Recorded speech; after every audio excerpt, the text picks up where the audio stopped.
Haworth. There was a cold wind this afternoon, but the sun shone for an hour or two. I walked out on the moors behind the house. The sheep were hiding from the wind under the stone walls, and there were grey clouds over the hills to the west. It is only November, but I could smell snow in the air. It will be a cold winter this year of 1855.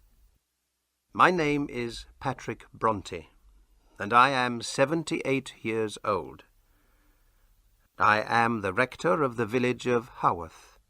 Haworth is a village of small, grey stone houses on the side of a hill in the north of England, and I live in a house at the top of the hill, next to the church and the graveyard. I walked through the graveyard to the church this afternoon. All my family, except Anne, are buried there. The wind had blown some dead leaves through the door into the church, and I watched them dancing in the sunlight near the grave. Soon I shall be in that grave with my wife and children, under the cold grey stone and dancing leaves. It is dark outside now, and it is very quiet in this house. Charlotte's husband, Mr. Nichols, is reading in his room, and our servant is cooking in the kitchen. Only the three of us live here now. It is very quiet. I can hear the sounds of the wood burning in the fire, and the big clock on the stairs. There is another sound, too, the sound of the wind outside. The wind has many voices. It sings and laughs and shouts to itself all night long.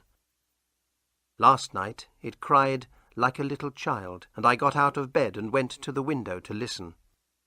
There was no child, of course, only the wind and the gravestones, cold in the pale moonlight. But I decided then that I would write the story of my children today, before it is too late. Charlotte's friend, Mrs. Gaskell, is writing a book about her, and perhaps she will want to read my story. It is a fine story. It began in April 1820, when we came to Haworth for the first time. There was a strong wind blowing that day, too, out of a dark, cloudy sky. We could see snow on the moors. The road to Haworth goes up a hill, and there was ice on the stones of the road. Maria, my wife, was afraid to ride up the hill in the carts. "We'll walk, children," she said. "If one of those horses falls down, there'll be a terrible accident. Come on, let's go and see our new house." She was a small woman, my wife, and not very strong. But she carried the baby, Anne, up the hill in her arms. I carried Emily. She was 1.5 years old then. The others walked. My 2-year-old son, Patrick Branwell, walked with me, and Charlotte, who was nearly 4, walked with her mother. The 2 oldest children, Elizabeth and Maria, ran on in front. They were very excited and laughed and talked all the way. The people of Haworth came out to watch us. Some of them helped, but most of them just stood in their doorways and watched. They are very poor people in this village. I was their new rector. We had 7 carts to carry our furniture up that icy hill, but it was hard work for the horses. When we reached our house, the wind was blowing hard in our faces. My wife hurried inside and began to light fires. "Do you like it, my dear?" I asked her that night, when the children were in bed. She looked pale and tired. I thought it was because of the long journey and the children. Perhaps it was. She held out her hands to the fire and said, "Of course, Patrick, it's a fine house. I do hope it will be a good home for you and the children." I was a little surprised by that, "And for you, Maria," I said. "Don't forget yourself. You are the most important person in the world to me." She smiled then, a lovely smile. "Thank you, Patrick," she said. She was a very small woman, and she was often tired because of the children. But when she smiled at me like that, I thought she was the most beautiful woman in England. A year and a half later, she was dead. She did not die quickly. She was in bed for 7 long months in awful pain. The doctor came often, and her sister Elizabeth came too to help. The children were ill as well. It was a terrible time. My wife, Maria, died in September 1821. She was 38. It was my job to bury her in the church. Our 6 young children stood and watched quietly. Afterwards, we went back to the house. I called them into this room and spoke to them. I said, "You must not cry too much, my dears. Your mother is with God now. She is happy. One day you will all die, and if you are good, you will go to God too." "But why?" Maria asked. "Why did she die now, Father? We need her." This world is a hard place, children, and we cannot understand everything that God does. But God loves us, never forget that. Your mother loved you, and perhaps she can see you now. We must all try to work hard, learn as much as possible, and be kind to each other. Will you do that? "Yes, Father." They all looked so sad, I remember, and they listened so carefully. Little Emily said, "Who will be our mother now?" "Maria is the oldest, so she will help me. You must all listen to her and do what she says. And your Aunt Elizabeth is here too. Perhaps she will stay for a while." Elizabeth did stay. She was older than my wife, and she wasn't married. We called her Aunt Branwell. She came from Penzance in Cornwall, a warm, sunny place by the sea in the southwest of England. It is often cold on the moors behind Haworth, and the winds blow all winter. Aunt Branwell hated Haworth, but she stayed here all her life to help me with her sister's children. She was a good, kind woman. I was very proud of my little Maria. She was only 8 years old, but she worked all day like an adult. She helped the little ones to get washed and dressed. She helped them to play and draw and read. She was like a little mother to them. She could read very well herself. We always had books and newspapers in the house, and I talked to the children about them every day. I talked to them about adult things, the Duke of Wellington, and the important things that he was doing in London. The children listened carefully and tried hard to understand. Maria often read to the others from the newspaper and asked me questions about it. She understood it better than most men. I was sure my children were very clever, but I did not have time to talk to them all day. I had my work to do. So, in 1824, I sent them to school.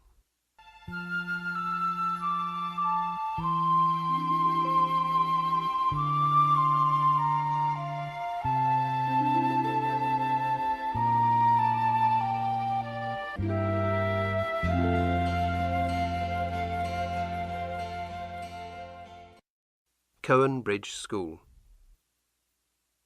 I was born in a small house in Ireland. There were only 2 rooms in our house, and I had 9 brothers and sisters. My parents were very poor. We had no money and only a small farm. But we did have a church near us, and that church had a school. That school gave me my one chance of success. I worked very hard there, and when I was 16 I became a teacher. Then I went to St. John's College, Cambridge, to study some more. I became a curate. When I married, I was able to get a good job and a house for my family. I got all that because I worked so hard at school. I wanted my children to go to the best school that I could find. Cowan Bridge School was a school for the daughters of churchmen. It belonged to a churchman, Mr. Wilson. He was a good man, I thought. I liked the school, and it was not too expensive. So, in July 1824, I took Maria and Elizabeth there. In September, I took Charlotte, and in November, Emily as well. Emily was just 6 then, and Charlotte was 8. I remember how quiet the house was that autumn. In the evenings I taught my son, Branwell, and my wife's sister looked after the youngest child, Anne. I often thought about the girls. My eldest, Maria, was a good, clever girl. I thought she must be the best pupil in the school. I waited for her letters and wondered what new things she was learning. She did tell me some things in her letters, but not enough. She told me she liked the schoolwork, and I was pleased. But she did not tell me about the food, or the cold, or the unkind teachers. Charlotte told me those things much later. I know Maria did not tell me that the food was often burnt and uneatable, or that they could not sleep because the beds were too cold. She did not tell me that the poor, hungry children had to wash with ice in the mornings, and walk through wet snow to sit for 2 hours with icy feet in a cold church on Sundays. She did not tell me that many of the children at the school were ill. You didn't tell me that, did you, Maria? Did you? Or did you try to write something and stop because you were afraid of the teachers? You were a good, brave child, and I was so proud of you, so pleased because you were at school. I wanted you to learn everything. I didn't want you to be poor like my sisters. God help me. I thought you were happy at Cowan Bridge School. There were no Christmas holidays at the school, and it was too difficult to travel over the cold, windy hills to visit my little girls. So I sat at home here in Haworth with Aunt Branwell, my son, and the little girl, Anne. Outside, the wind blew snow over the gravestones, and there was ice on our windows. On Christmas Day, little Anne looked lonely. She asked me about her sisters. "Don't worry, my dear," I said. "They are happy with the other girls at school. You shall go to Cowan Bridge too, when you are older." I remember how strangely she looked at me then. She was only 4, and very pretty. She smiled at me, but her face went very white, and her hands started to shake. I don't know why. I thought she was cold, and I put some more wood on the fire. Then Aunt Branwell read her a story from the Bible, and I forgot about it. In February, a letter came. It was in an adult's handwriting, not Maria's. "Dear Mr. Bronte," it said, "I am afraid I have some bad news for you. Many children in the school have been ill, and your daughter Maria—" My hand began to shake badly, and I dropped the letter on the floor. As I picked it up, I could see only one word: dead. If your daughter Maria does not come home soon, she will be dead. I went over the hills to bring her back. My Maria was in a small bed in a cold room upstairs, coughing badly. Elizabeth and Charlotte and Emily stood beside her, waiting for me. They looked so sad and ill and frightened. I remember the big eyes in their small white faces. But I did not bring them home then. The school doctor said it was not necessary. So I took Maria home, across the cold, windy moors to Haworth. I sat beside her in the coach and held her hand all the way. I remember how cold her hand was in mine. Thin, cold fingers that did not move at all. It was too late to save her. She lay in bed upstairs for nearly 3 months, but she was too ill to eat. Her poor face was white, I remember, and it seemed thin and small like a dead child's. Only her eyes looked alive, big, dark eyes in a thin white face. "Don't cry, Father," she said to me once. "I shall be with Mother soon, you know, and with God." I buried Maria beside her mother, and a month later I buried Elizabeth there too. She became ill at school, and a woman from the school brought her home. I brought Charlotte and Emily home 2 weeks later. They were here when Elizabeth died. Her body lay all night in a wooden box on the table, and her little sisters and brother kissed her before she was buried. I had wanted so much for those 2 girls, and now I had nothing. I stood in the church and looked at the summer flowers I had put on their grave. I remembered how my wife had held the girls in her arms, and how she had smiled at me when we looked at them. "They have come back to you now, Maria," I said. "I am sorry. I am so sorry, my love."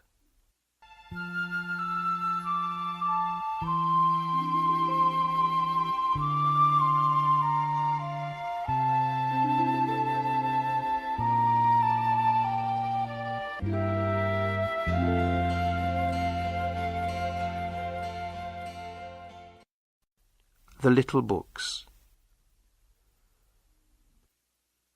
I had 4 children now: Charlotte, Branwell, Emily, and Anne. I did not send them to school again for many years. God's ways are hard to understand, I thought. Perhaps God was not pleased with me. Perhaps he wanted Maria and Elizabeth for himself. I decided to keep the others at home. Aunt Branwell could teach them, and I could help when I had time. They were clever children, quick at learning. They loved to write and draw and paint, and they talked all day long. And, thank God, they were not ill. In the afternoons, my servant, Tabby, took them for long walks on the moors behind the house.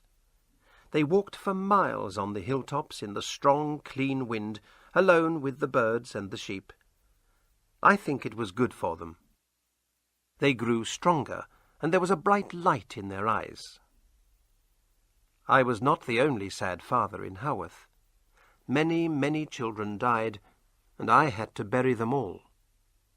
The water in Haworth was bad, so many children died from illness, and many more died from accidents. I saw 100 children die from fire. In my house I was always very careful. I had no curtains, no carpets, because I was afraid of fire. My children never wore cotton clothes, because they burn so easily. One day, in 1826, I brought a box of toy soldiers home from Leeds. Next morning the children began to play games with them. "This one is mine," Charlotte said. "He's the Duke of Wellington." "And this is mine," said Branwell. "He's Napoleon Bonaparte." The children liked the wooden soldiers and began to tell a story about them. It was a very exciting story, I remember. They read it to me and Aunt Branwell and Tabby, our servant. The next day they invented another story, and then another.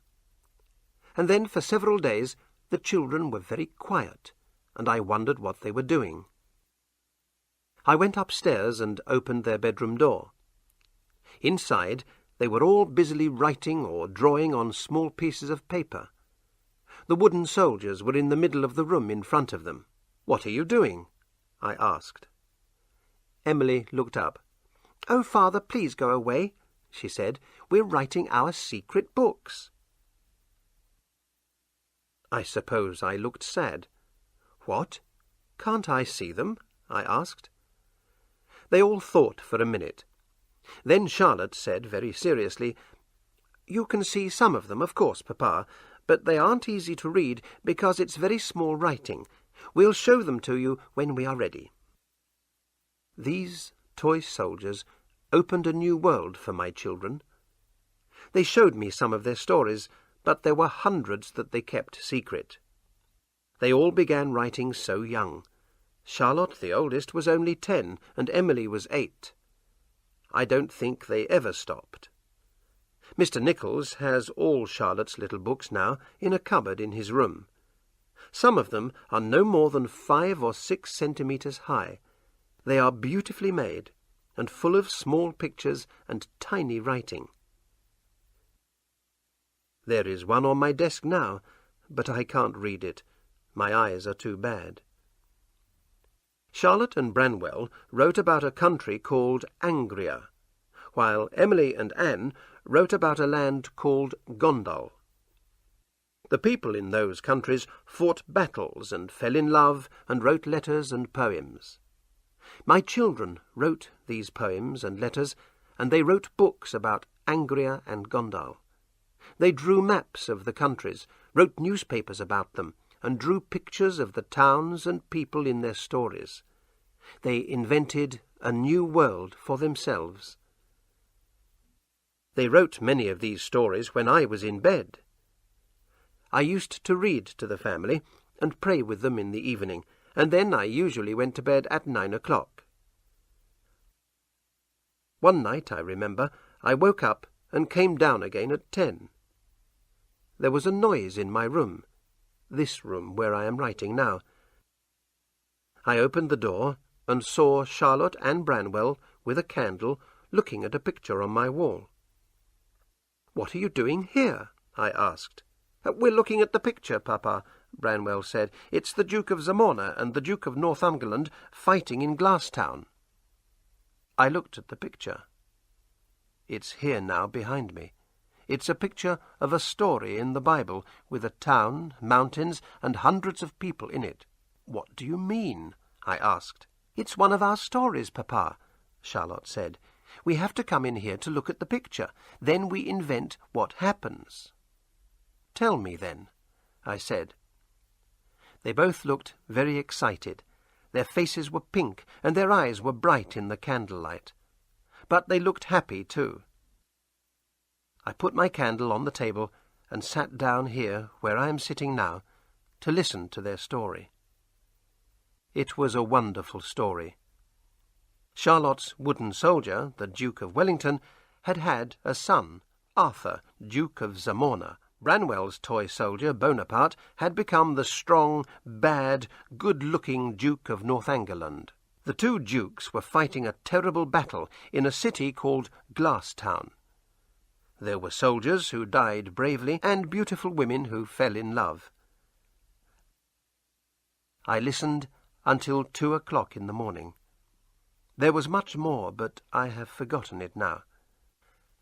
But I remember the excitement in my children's faces. Sometimes I thought they could actually see these people as they talked.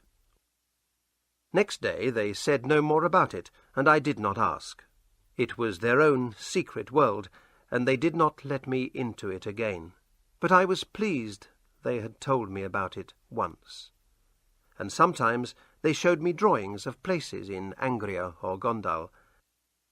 All my children could draw and paint beautifully. Charlotte used watercolours and often spent hours painting small pictures. Branwell used oil paints as well.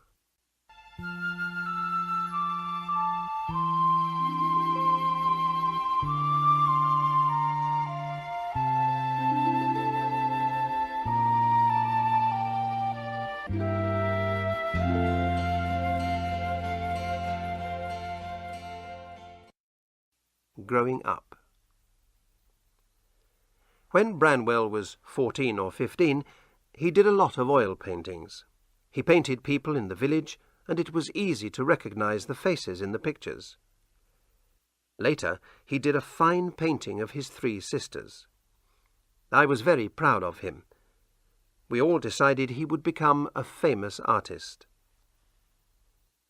Charlotte went to school again when she was 15. It was a much better school, Miss Wooler's school at Roe Head.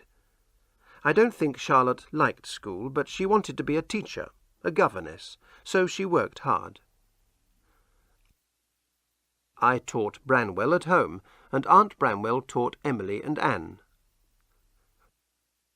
The girls and Branwell were learning to play the piano, and Branwell played the music in church. Emily and Anne had dogs, and they used to take them for walks on the moors. Anne's dog was called Flossie, and Emily had a big strong one called Keeper. Keeper went everywhere with her. I think Emily loved that dog more than any person. Emily was sometimes a difficult child. She was very shy and did not often speak to anyone outside the family.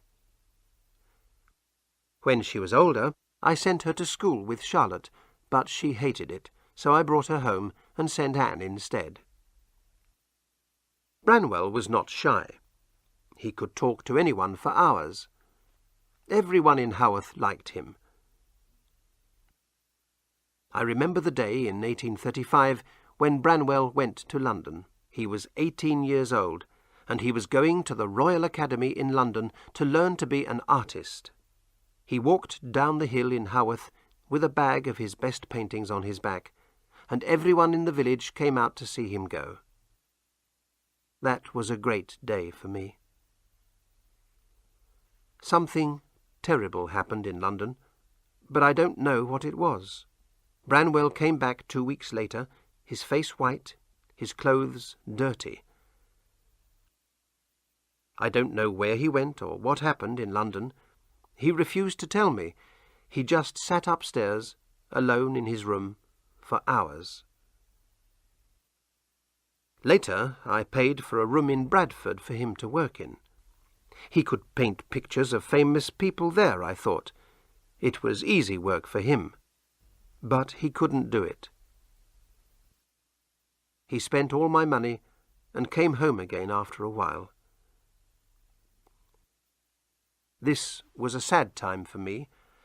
My eyes were very bad, and I had to pay a young curate to help me with my work for the church. My old servant, Tabby, broke her leg and was very ill. And then, one day, I got a letter from Miss Wooler's school. My curate read it to me. "Dear Mr. Bronte," the letter said, "I am afraid that your daughter Anne is very ill, and I don't think I ever moved so fast in all my life. 6 hours later I was at Roe Head. The next day Anne and Charlotte were home. Anne was still alive, thank God. A month later she was well again. Thank God. All my children were safe at home. I was happy to have them here. They were so clever and kind, and they loved each other so much. But I was an old man with bad eyes, and Aunt Branwell and I had very little money. My children had to find work somewhere in order to live. But what sort of work could they do?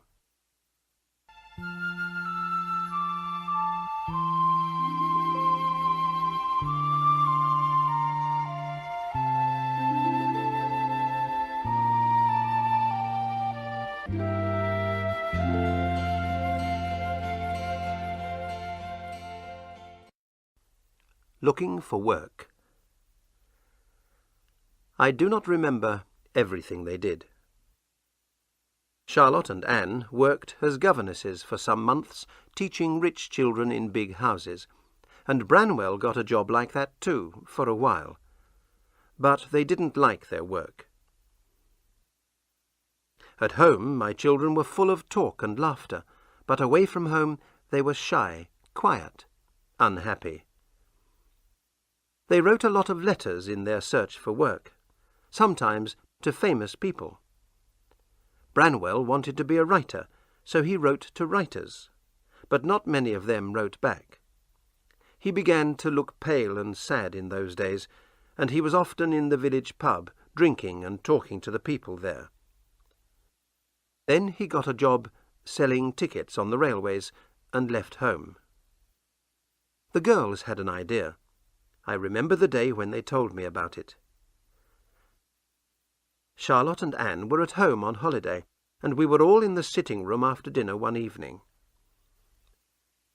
Anne was playing the piano and singing quietly to herself. She was the prettiest of the three girls, I suppose. She had long wavy brown hair and a gentle, kind face. Emily sat on the floor beside her, stroking the ears of her dog, Keeper. Charlotte sat opposite me on the sofa, like a little child, with a serious, thoughtful face. She was the smallest. Her feet were no bigger than my hands. She looked at me carefully. "Papa," she said, "we want to start a school." "Really, my dear? Where?" "Here." "But Charlotte, my dear, we have no room. This house is full already." "Oh, but we could change the house, Papa. We could build a schoolroom." "Well, yes, I suppose so," I said. "But why do you want to do this? Isn't it better to work as governesses in some big fine house?" "Oh, no, Papa." All three girls spoke at once. Anne had stopped playing, and Emily looked very angry and frightening. I could see they had thought hard about this. Charlotte said, "The life of a governess is terrible, Papa. A governess has no time of her own, no friends, no one to talk to, and if she gets angry with the children, they just run to their mother. I couldn't possibly be a governess all my life."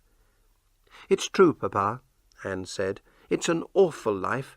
We're so lonely away from each other. Why can't we have a school and all live here?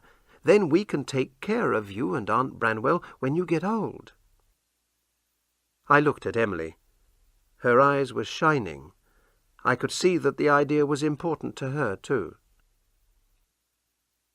"But why will people send their children here?" I asked. "Haworth is not a big town or a beautiful place. How will you find children to teach?" "We have thought of that too, Papa," Charlotte said. "We must learn more and become better teachers. I have spoken to Aunt Branwell, and she will give us the money if you agree. Emily and I want to go to Belgium to learn French. If we can speak French well, then parents will send their children to us to learn that." "Emily will go?" I said. I looked at her. Emily had only been away from home twice, and each time she had been very unhappy. But now she looked excited. "Yes, Papa," she said, "I will go. Charlotte is right. We must do something, and this will help us to stay together." "And Anne?" "I will stay as a governess with the Robinson family," Anne said sadly. "There's not enough money for us all to go, and the Robinsons are not so very bad." It was always like that. Anne was a gentle girl. She did not fight as hard as the others. Perhaps her life was easier because of that. I don't know. But I thought it was a wonderful idea. I wrote to Belgium and found them places in a school in Brussels, which was owned by a Monsieur Heger. I agreed to take the girls there, and for a month I wrote down French words in a little pocket-book to help me on the journey. Then, one afternoon in 1842, we caught the train to London. I had not been to London for over 20 years, and my daughters had never been there. We stayed for 3 days, and then we took the night boat to Belgium, and arrived at a tall, fine school building in the centre of Brussels. Heger himself was a very polite, friendly man, very kind. He did not always understand my French, but he showed me around the school and talked a lot, very fast. I smiled and tried to answer. The 2 girls were very excited when I left them. As I came home on the boat, I thought, this is a good thing, a fine thing perhaps. My daughters will start a good school, and Haworth will become famous. I hope Branwell can make a success of his life too. Then my wife Maria will be pleased with us all.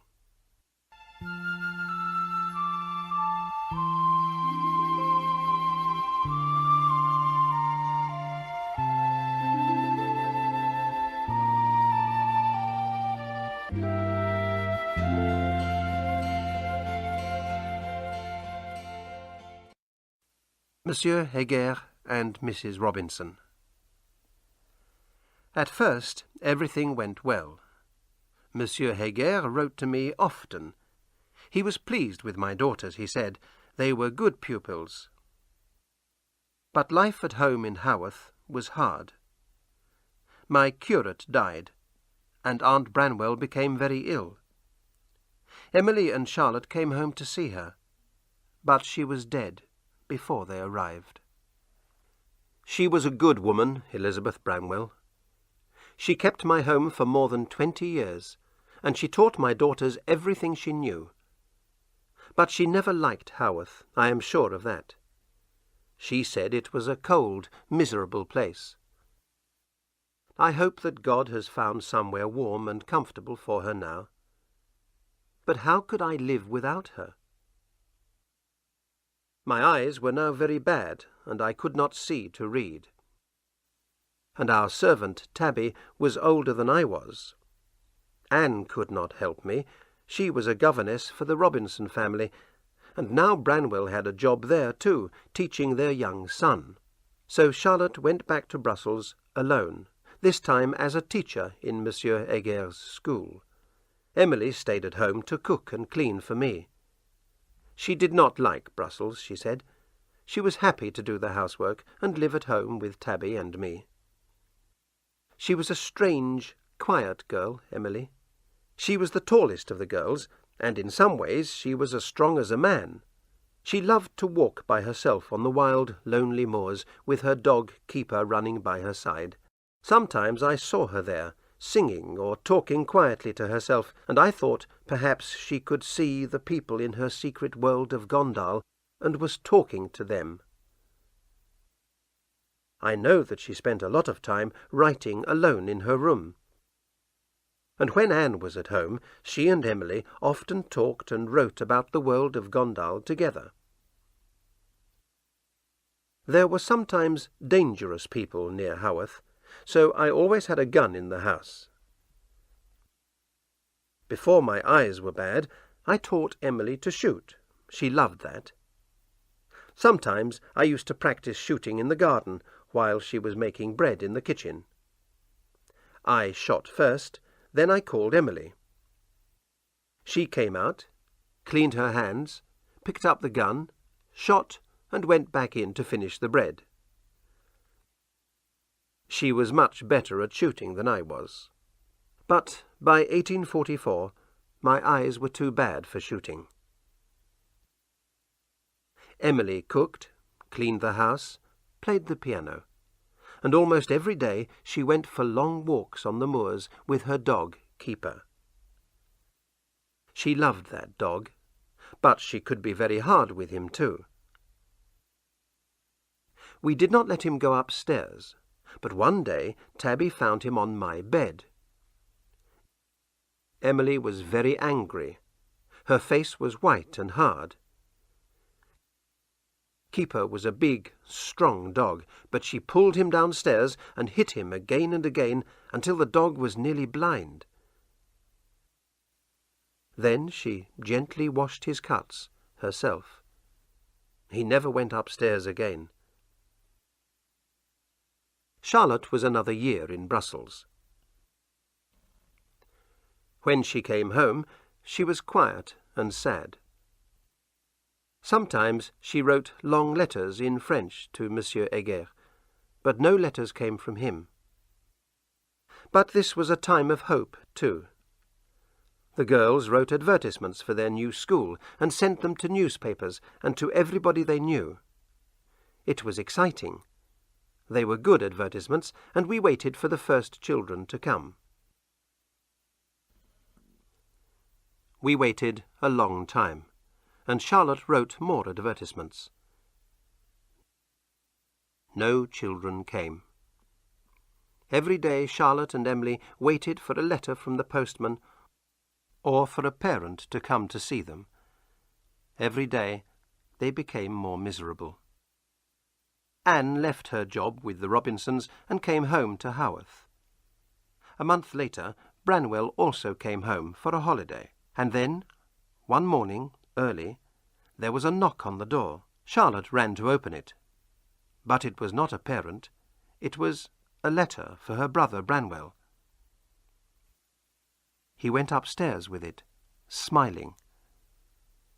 A few minutes later there was a terrible scream. We ran upstairs to Branwell's room. He lay on his bed, screaming, with a white face and wild, dark eyes. The letter was in his hand. "Branwell, what is it? What's the matter?" I asked. He tore his hair with his hands. "I'm ill," he said. "I'm cold. Oh, what does it matter? She doesn't care. I can't see her. Oh, it's all finished now, finished forever. I'll die without her." "Here, Branwell, drink this."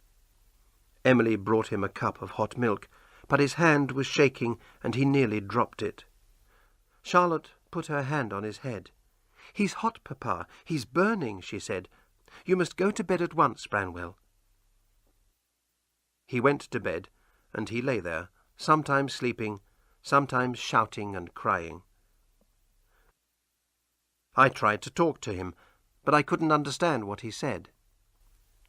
Then, later, Anne explained. She told us a terrible story. I was so angry. I nearly broke a chair with my hands as I listened. My son Branwell, Anne said, was in love with Mrs. Robinson, the rich mother of his pupil. For months this lady had spoken kindly to Branwell, walked with him in the garden, talked to him alone in the evenings. He thought she would marry him when her husband died. And then there were other things that Anne did not want to speak about. The letter was from Mr. Robinson. He was often ill, Anne told us, but his children knew about Branwell and their mother, and the servants knew too, I think. Perhaps Mr. Robinson had learned something from them, or perhaps that woman, I cannot call her a wife, had told him everything. Only one thing was certain. In his letter, Mr. Robinson had ordered Branwell never to return to his house or to speak to any of his family again. My face was hot, and my hands were shaking. I tried to talk to Branwell about it, but it was impossible. "I love her, Papa," he shouted. "You don't understand. How can you? You've never seen her." "I don't want to see her, my son," I said. "I understand that she is a bad, evil woman. I hope that God will punish her, and—" "Don't say that, Papa," he screamed. "You are talking about the woman I love. She will call me back. I will see her again." "I hope you never see her again, my son," I said. "You must forget her. Branwell, listen to me." But he did not listen. He ran out of the house. He did not come back until the evening, and then he was drunk. He did not listen that day, or the next day, or any day. He began to drink laudanum as well. I thought he would kill himself. So I think Charlotte was pleased that no parents came. No school could have a man like Branwell in it.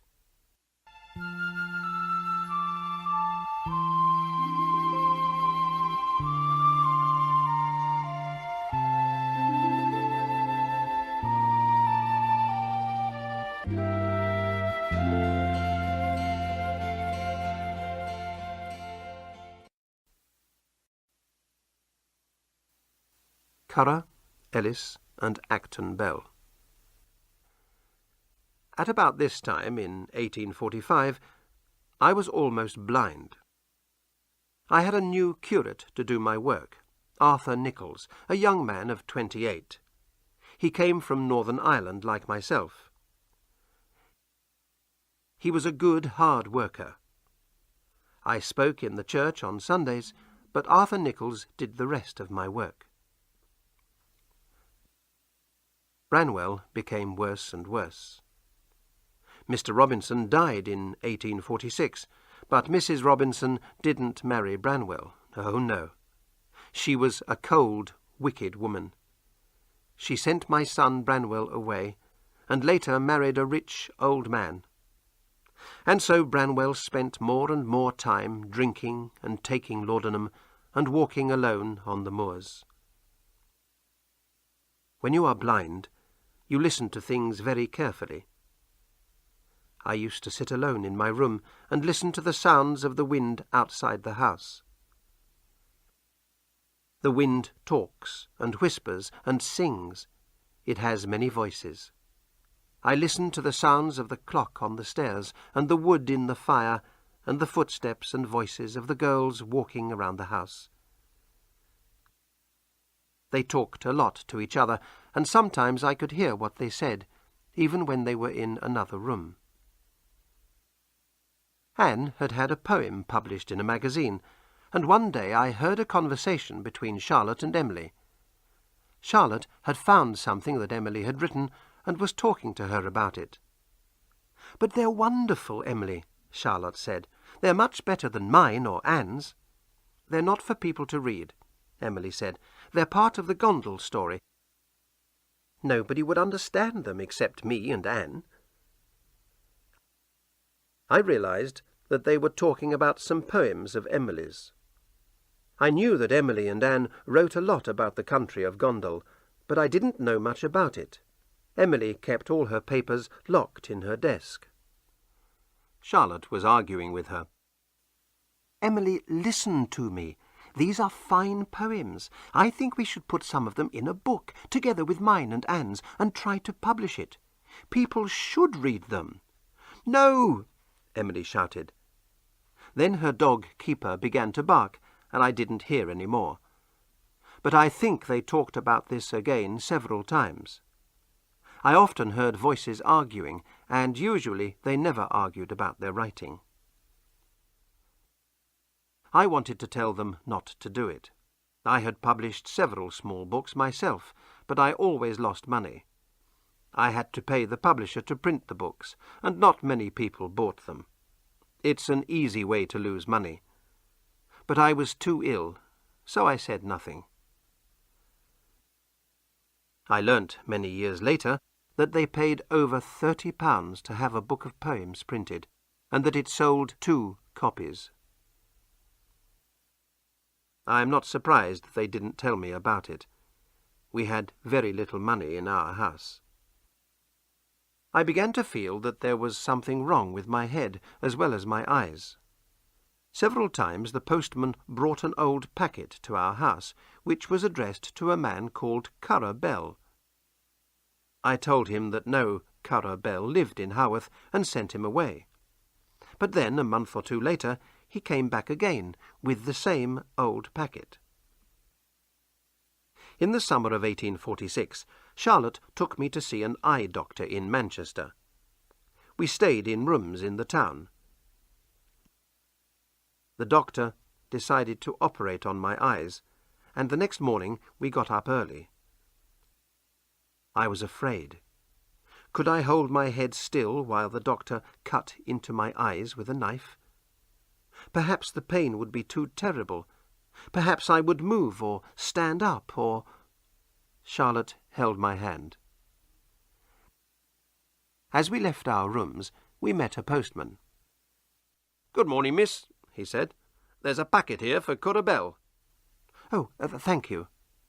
Charlotte sounded sad, but she took the packet and put it in her room. She did not open it. Then we walked to the eye doctor's. The pain was terrible, but it was over in 15 minutes, and I didn't move. Afterwards, I had to lie on a bed in a dark room. We couldn't go home for a month. A nurse came sometimes, but Charlotte stayed with me all day. I asked her once about the packet. She said, "Oh, it's for a friend of mine, Papa. It had a letter for me in it. I have posted it away again now." I didn't understand, but I didn't ask again. I lay quietly on my bed most of the day, and Charlotte sat in the next room writing. She wrote very fast for many hours, and never put her pen down once. She seemed quiet, but strangely happy. I was happy too. The doctor had helped. I could see again. It was wonderful, The colours, the shapes of everything were beautiful. When we came back to Haworth, I could see everything clearly at last. Our home, the church, the graveyard, the moors, the faces of my Emily and Anne. And Branwell. Branwell's face looked terrible. White, thin, with big dark eyes and untidy hair. His clothes were dirty, he smelt, his hands shook. All the time he was either shouting or crying, and always, every day, he asked me for money. I let him sleep in my room at night, and he kept me awake for hours talking about Mrs. Robinson. I remembered his paintings, his stories, his happy childish laughter. My fine, clever son had become a drunken animal. The winter of 1846 was terribly cold. The wind blew snow around the house and over the gravestones. A lot of children died in the village. Anne was ill. Branwell was worse. We lit fires in all the rooms, but there was ice inside the windows in the mornings. I spent most of my time with Branwell, so I didn't think very much about the girls. And then, one afternoon, Charlotte came into my room. I was sitting here, in this same chair beside the fire. She had a book in her hand, and that strange, happy look on her face. "Papa," she said, "I've been writing a book." I smiled. "Have you, my dear?" I thought she had written another little book about Anglia. "Yes, and I want you to read it." "Oh, I'm afraid it will hurt my eyes too much." My eyes were much better, but the tiny writing in the Anglia books was too small for me. "Oh, no," she said, "it's not in my handwriting. It is printed." She held out the book in her hand. "My dear, think how much it will cost. You will almost certainly lose money because no one will buy it. No one knows your name." "I don't think so, Father. I didn't pay to get it printed, you know. The publishers paid me. Listen to what people say about it in these magazines." She sat down and read to me from some of the most famous magazines in England. There were long articles in them about a book called Jane Eyre by Currer Bell. They were kind articles. Most of the magazine writers liked the book. "This Currer Bell, then?" I asked. "Is it you?" Charlotte laughed. "Yes, Papa. It's a man's name with the same first letters, C.B. Charlotte Bronte, Currer Bell." She gave me the book and went out. I began to read. I think I read for 2 hours, but it seemed like 10 minutes. It was a wonderful, beautiful book, the story of a little girl called Jane Eyre. Her parents are dead, so she lives with an unkind aunt and her children. Then Jane goes away to a school called Lowood. This school is a terrible place, and it is very like the school at Cowan Bridge. Jane Eyre's best friend, Helen Burns, falls ill at the school and dies. This Ellen is just like my own little Maria. When I read about her death, my eyes filled with tears. But it was a beautiful book, too. I did not want to put it down. At 5 o'clock I got up and went into the sitting-room. My 3 daughters sat there, waiting for me. Their eyes were very bright. I still had tears in my eyes, but I had a big smile on my face, too.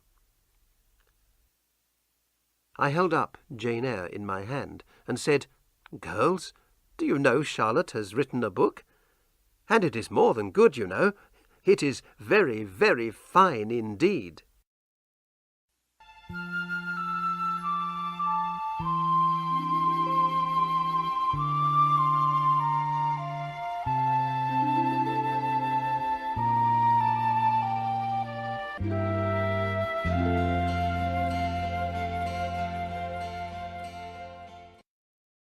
the best days and the worst days. Emily and Anne did know, of course.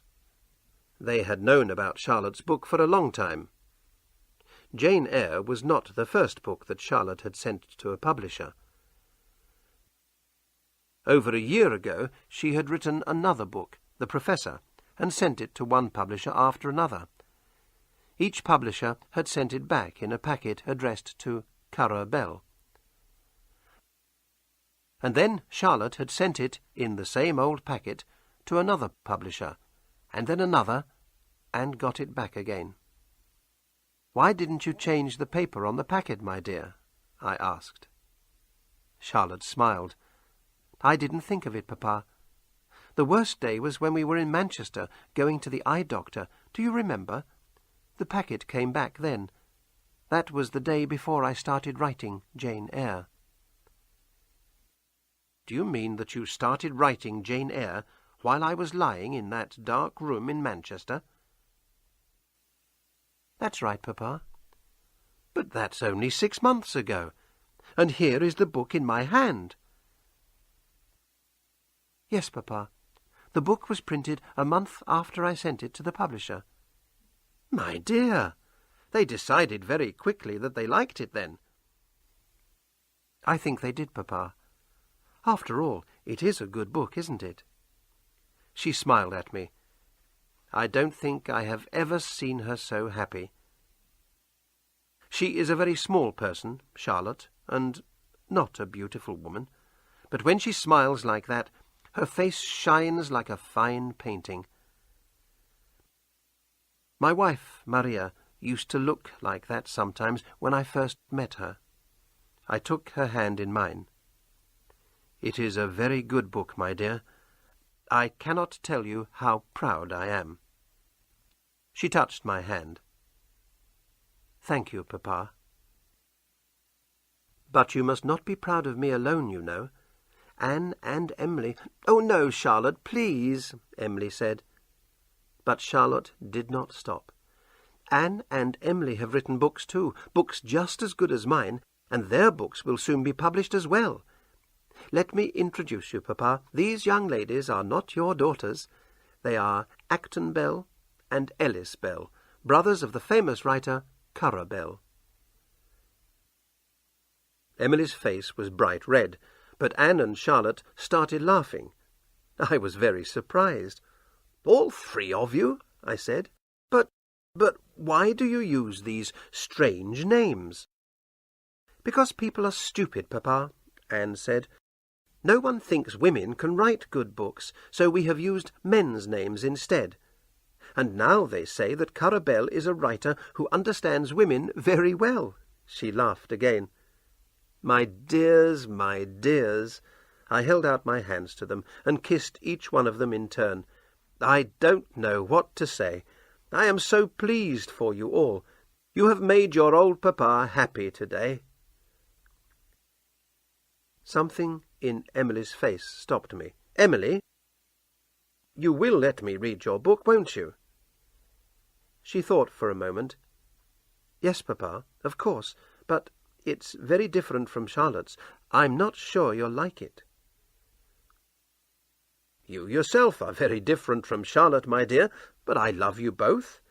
You must show me the book as soon as it comes, and you too, Anne." I read both their books that winter. They were very different. Anne's book, Agnes Grey, was the story of an unhappy governess. As I read it, I was sad to think how miserable Anne had been in a big house away from home where no one understood her. It was a good book, but it was harder to read than Jane Eyre. Emily's book was called Wuthering Heights. It was a terrible, frightening, wonderful story. There is love in it, and hate, and fear, and a man called Heathcliff who is strong and cruel like the devil himself.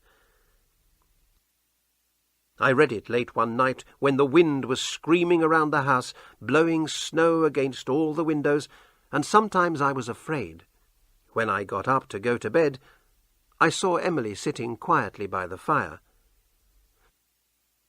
She was stroking her big dog, Keeper, with one hand, and drawing a picture with the other. She looked like a quiet, gentle young woman, I thought, tall, pretty, and also there was something different about her, something very strange and very strong. There was something in her that was stronger than any of her sisters, even Charlotte. Something stronger than even me or her brother Branwell. Much stronger than Branwell. All that year, Branwell was very ill. He spent more and more time drinking. He slept most of the day and was awake half the night. His face was white, his hands shook when he tried to write. His sisters didn't tell him about their books or show him the new ones that they were writing. They were afraid that he would be unhappy about their success, because he had wanted to be a writer himself. He made life hard for all of us. In September 1848, he became very ill. He coughed all day and all night. He began to talk of death and asked us to pray with him. While we stood together, praying, he began to cough again. He fell to the ground. Emily and I put our arms around him, but he couldn't get up. There was blood on his mouth and on Emily's dress. When he stopped coughing, it was because he had stopped breathing. My only son was dead. We buried him in the church beside his mother and little sisters. It was a cold, rainy afternoon. There were dead, wet leaves in the graveyard, and the wind blew rain into our faces. I came back into the house soon afterwards, but Emily walked for an hour or two in the rain with her dog, Keeper. When she came back into the house, her dress was wet through. Several days later, Emily became ill. Her face was hot, she couldn't eat, she kept moving around the house. It was difficult for her to breathe, and it took her a long time to climb the stairs. Charlotte felt her heart. It was beating 115 times a minute. "Let me call a doctor, Emily," Charlotte said. But Emily refused. "If he comes, I won't talk to him." "Then go to bed and rest, please. I can light a fire in your room, and bring you milk and read to you if you like." "You need rest, sister." "I do not," said Emily slowly. She had to breathe hard between each word, and her face was as white as Branwell's had been. "My body doesn't matter now. I don't care about it. I live as I always have." And so, every day, she got up at 7 o'clock, dressed herself, and stayed downstairs until 10 at night. She ate little or nothing, and coughed for hours. Sometimes she coughed blood. She never went out of the house, but one day Charlotte brought some heather from the moors for her to look at. Emily was lying on the black sofa in the sitting room. Her dog, Keeper, lay on the floor in front of her. "Look, Emily," Charlotte said, "I've found some purple heather for you. There are still 1 or 2 flowers left on the moor." "Where?" Emily asked. "Here, look." Charlotte held out the small, bright purple flower. Emily turned and looked at Charlotte, but I don't think she could see the heather. Her eyes were too bad. Charlotte put it in Emily's hand, but after a moment Emily dropped it on the floor.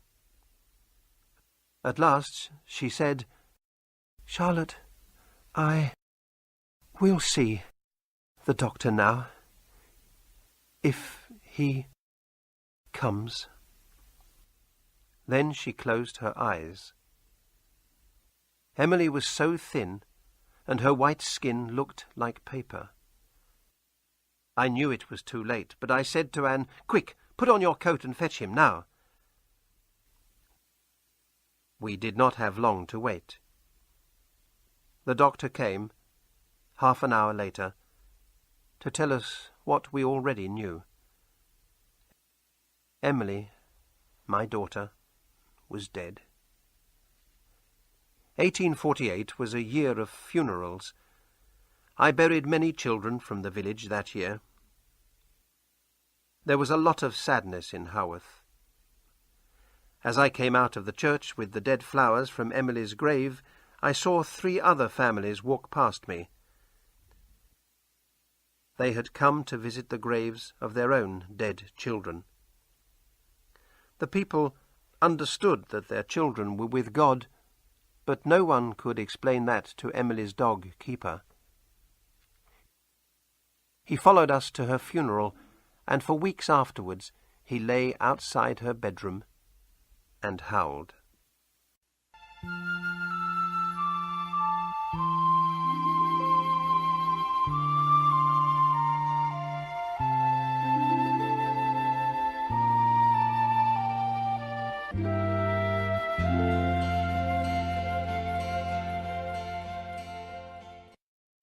Arthur Nichols. That was not the end of my sadness. Anne, too, became ill. She could not breathe. She coughed. Her face was white. But she was more sensible than Emily. She took all her medicines and did everything the doctors said. It didn't help much. In the spring she said she wanted to go to the sea, to a warmer place. The doctors told her to wait. I thought she would die before she went.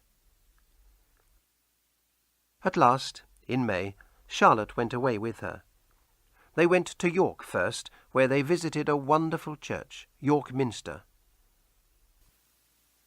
"If men can make something as beautiful as this," Anne whispered, "what is God's real home like?"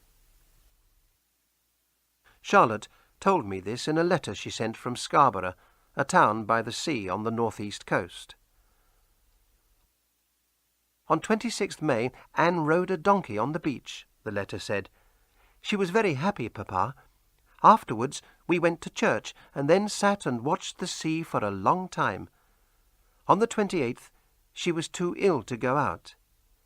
She died quietly at 2 o'clock in the afternoon.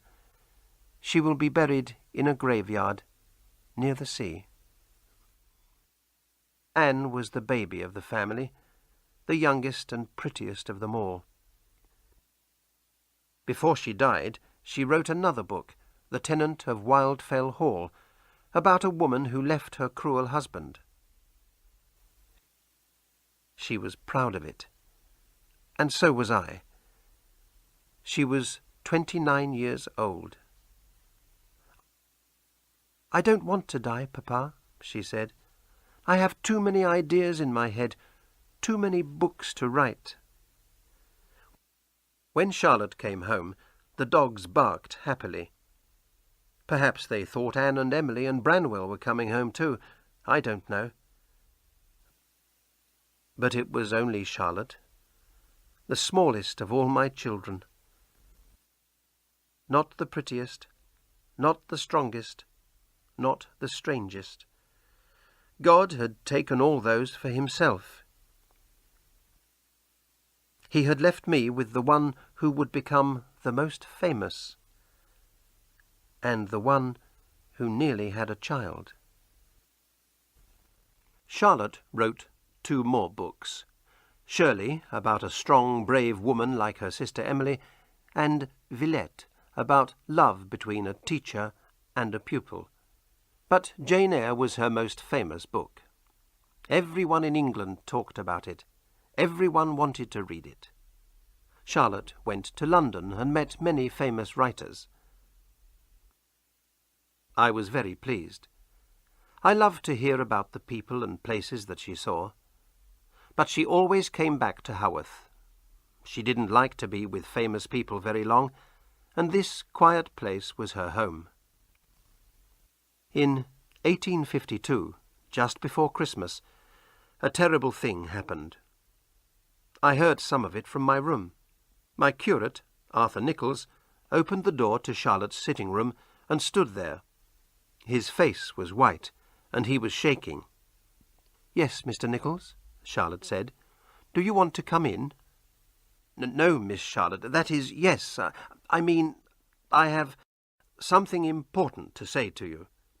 I heard his voice stop for a moment, and then he went on, "I have always felt strongly about you, Miss Charlotte, and my feelings are stronger, much stronger than you know. And, well, the fact is, Miss Charlotte, that I am asking you to be my wife." There was a long silence. I heard every word, and I felt cold and angry. Mr. Nichols was a good curate, but that was all. I paid him £100 a year to help me with my work, but he had no place in my house or in my daughter's bed. I stood up and opened my door. "Mr. Nichols!" He turned and looked at me. I could see Charlotte behind him. "You will leave this house at once, Mr. Nichols. I am very, very angry. You must not speak to my daughter again, ever. Do you understand me?" The stupid man was shaking and almost crying. I thought he was ill. He opened his mouth to speak, but no words came out. Then he turned and went out of the door. Mr. Nichols stayed in his own house for 3 days. He refused to eat, the stupid man, and he sent me some angry letters. But Charlotte wrote to him to say that she would not marry him. Then Mr. Nichols said he would leave Haworth and go to Australia. On his last day in church, he had to give people bread to eat. But when he held out the bread to Charlotte, he could not do it, because he was shaking and crying so much. Afterwards, the people of Haworth gave him a gold watch. He cried about that too. I thought it was all finished, but I was wrong. I think he wrote to Charlotte, and she wrote back. In April of 1854, he came back to Haworth. Charlotte brought him into my room. I looked at him, but I said nothing. I was not pleased. "Papa," Charlotte said, "Mr. Nichols and I have something to say to you." I did not like that. Mr. Nichols and I. It did not sound good to me. "I am busy," I said. "I have a lot of work." Charlotte smiled. "That's because you don't have a good curate, Papa. When Mr. Nichols was here, your life was easy." "Perhaps," I said, "but he was going to Australia, I thought. Why haven't you gone, sir?" Mr. Nichols spoke for the first time. He looked very tall and proud, I thought. "There are 2 reasons, sir," he said. "First, because I have decided not to go to Australia.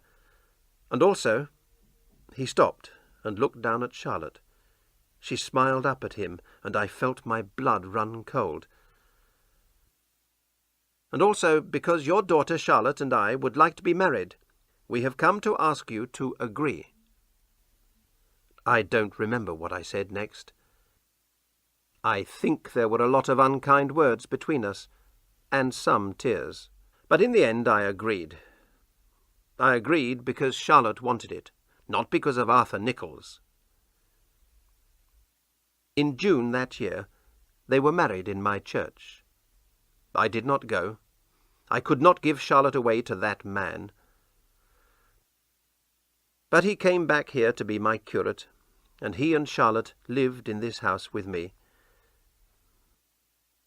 He is still here now. Perhaps he will read this. If he does, he will know that he was right and I was wrong. Mr. Nichols was, after all, a good husband for Charlotte, I understood after a while that he honestly loved her and he could make her happy. She began to smile and laugh again. Her eyes shone. She sang sometimes as she worked. Our house became a home again. She went with him to see his family in Ireland and travelled to the far west of that country. Mr. Nichols did most of my church work for me. Charlotte began a new book. Emma, she called it. And one day in December 1854 she came into my room smiling. I could see that she was excited. "What is it, my dear? Have you finished your book?" "No, not yet, Papa, but I have something wonderful to tell you. What do you think?" "I don't know, my dear. If it's not your book, then—" "I told Arthur yesterday. I am going to have a child." I did not say anything. Her hand was on the table, and I put my hand on it gently. It was wonderful news. I remembered when my own wife, Maria, had told me this, and how this house had been full of the laughter of little voices and the noise of running feet. Charlotte and I sat like that for a long time, remembering. It did not happen. At Christmas she fell ill, and in the New Year she was worse. She felt sick all the time because of the baby, and she ate nothing. She lay in bed all day, hot and coughing. Arthur Nichols cared for her wonderfully. I think he often stayed awake all night. But it did not help. On the 31st of March, 1855, the last of my 6 children died. It was early in the morning. Arthur Nichols was sitting by her bed, and I was standing by the door. She was asleep with her hand in his. Her face was very thin and pale. She opened her eyes and saw him. Then she coughed, and I saw fear in her face. "Oh, God," she whispered, "I'm not going to die, am I? Please don't take me away from Arthur now. We have been so happy." Those were the last words she ever said. A little while later, I walked slowly out of the house. As I went into the graveyard, the church bell began to ring. It was ringing to tell Haworth and all the world that Charlotte Bronte was dead.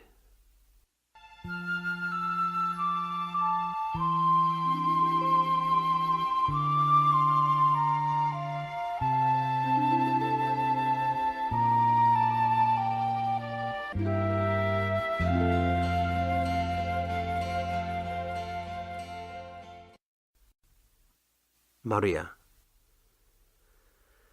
And so now I have written it. It is 3 o'clock in the morning. The house is very quiet, and the wind has stopped. I can hear the sound of the wood burning in the fire, and the clock on the stairs. Somewhere upstairs, Arthur Nichols is sleeping quietly. I know that Charlotte's friend, Mrs. Gaskell, has nearly finished her book about Charlotte. Perhaps I will show her what I have written. Perhaps. But I don't think so. I wrote to her before and answered her questions, and that is enough. She is a writer. She can write her own book. I will keep this book in my desk, for myself, and perhaps for Arthur Nichols. There is no need for other people to read it. My daughter Charlotte is famous already, and when Mrs. Gaskell has written about her, she will be more famous still. I wish my wife Maria could read Charlotte's books, and Emily's, and Anne's. Perhaps she can. We had some fine children, didn't we, Maria? I wonder if she can hear me. It is a fine night, now that the wind has stopped. There is a bright moon, and the sky is full of stars. I think I will go outside and walk through the graveyard to the church and talk to Maria there.